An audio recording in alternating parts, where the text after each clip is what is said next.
HSC 26 ব্যাচের স্টুডেন্টসরা আজকে তোমাদেরকে এমন 10টা প্যারাগ্রাফের নাম বলবো যেখান থেকে তোমাদের ইংলিশ সেকেন্ড পেপারে চলে আসার সম্ভাবনা সবচেয়ে বেশি।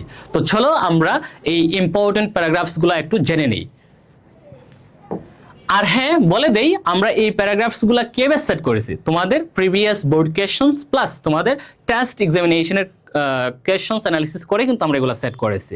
সো খুবই ইম্পর্টেন্ট, এখান থেকে আসার সম্ভাবনাই সবচেয়ে বেশি। তো দেখো আমরা এক নম্বরে কোনটা রাখছি, এক নম্বরে রাখছি আমরা আর্টিফিশিয়াল ইন্টেলিজেন্স, কৃত্রিম বুদ্ধিমত্তা, এটাকে সংক্ষেপে আবার এআই বলা হয়। থাকতে পারে ইন দ্য ক্লাসরুমস, থাকতে পারে অথবা ইন বাংলাদেশ, থাকতে পারে যে কোনো একটা। তারপরে হচ্ছে moral degradation of the young generation, মানে তরুণ প্রজন্মের যে নৈতিক অবক্ষয় ওইটা নিয়ে আসতে পারে, খুবই ইম্পর্টেন্ট এবং বিভিন্ন কলেজে আসছে, ভালো ভালো কলেজে আসছে। তারপরে rural life and city life, মানে গ্রাম্য জীবন এবং শহুরে জীবন। তো এখানে আবার থাকতে পারে কি তোমার যে এখানে রুরাল না তাইখা এখানে ভিলেজ থাকতে পারে, মনে রাখবা ভিলেজ, আর এখানে সিটি না তাইখা থাকতে পারে টাউন, যে কোনো একভাবে। তোমরা তো বুঝতেই পারতেছো যে রুরাল আর ভিলেজ সেম, আর টাউন আর সিটি সেম। তারপরে দেখো causes of failure in English and the remedies, মানে গত বছর প্রায় 60% ফেল করছিল মানে ইংলিশের মধ্যে, তোমরা তো জানোই। সো এটা খুবই ইম্পর্টেন্ট, এটাও আসতে পারে। আর দেখতেই পারতেছো 3 স্টার দেওয়া আছে, মানে খুবই important. Offline class and online class, মানে offline class versus online class, এটাও আসতে পারে।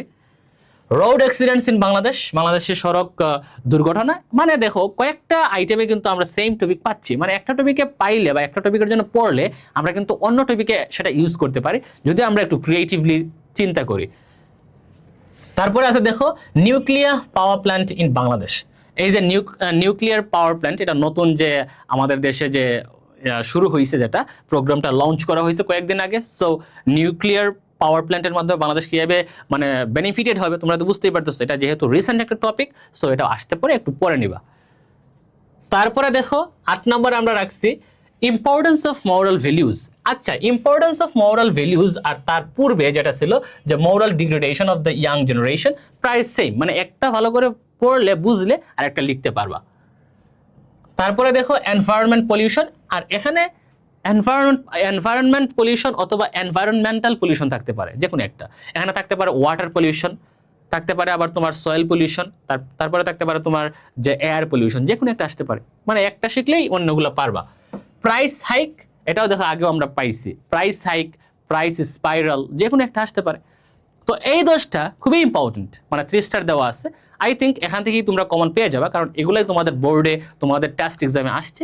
তারপরেও যেহেতু অনেকে বলে যে আরও কয়েকটা দেন, তাদের জন্য বলতেছি টু রিমেইন রিস্ক ফ্রি তোমরা আরও 5টা পড়তে পারো। তো ওই 5টা কি দেখো, school life and college life, মানে তোমরা কলেজ লাইফ কীভাবে কাটাইলা 2 বছর, আর স্কুলে কেমন ছিল, এটা নিয়ে আসতে পারে।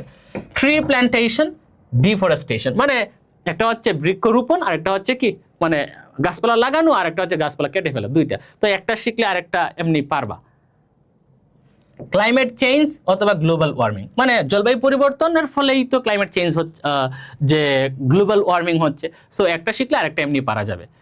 তারপরে দেখো ড্রাগ এডিকশন, মাদকাসক্তি। তারপরে আছে আর্থকোয়েক, মানে ভূমিকম্প, এটা কিন্তু রিসেন্টলি অনেকবার হচ্ছে। তো আমরা সাজেস্ট করি প্রথম 10টা, যে প্রথম 10টা যদি তুমি ভালো করে পারো, ইনশাল্লাহ এখান থেকে কমন চলে আসবে। আর তারপরেও তোমরা রিস্ক এড়ানোর জন্য বাকি 5টাও করে নিতে পারো। তো ঠিক আছে, সবার জন্য শুভকামনা রইল।